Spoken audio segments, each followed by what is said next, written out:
Tired of repetitive tasks eating up your workday? Asana triggers are here to rescue you. Let's jump right into it first. Navigate to the project where you want to set up your trigger and click on the Customize button located in the top right corner. In the Customize menu, find and select Rules. This is where the magic happens. Think of rules as automated if this, then that statements. Now, click on the Add Rule button. This opens a menu full of rule templates that will spark your creativity. Feel free to browse the templates for inspiration, or if you already have a specific automation in mind, you can start from scratch by selecting Create Custom Rule.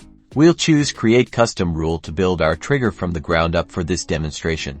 Now, let's choose our trigger. In this example, we want something to happen when task is moved to a section, so we select that. Next, we need to specify which section will activate the trigger. Let's say we want the trigger to activate when a task is moved to the Needs Review section. We choose that section from the drop-down. Now, let's add the action that will happen when a task enters that section. Click on Add Action.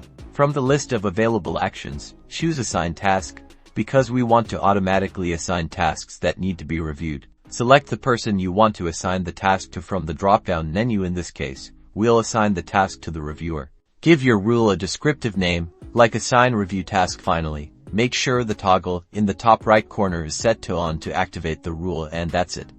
You've just created your first Asana trigger.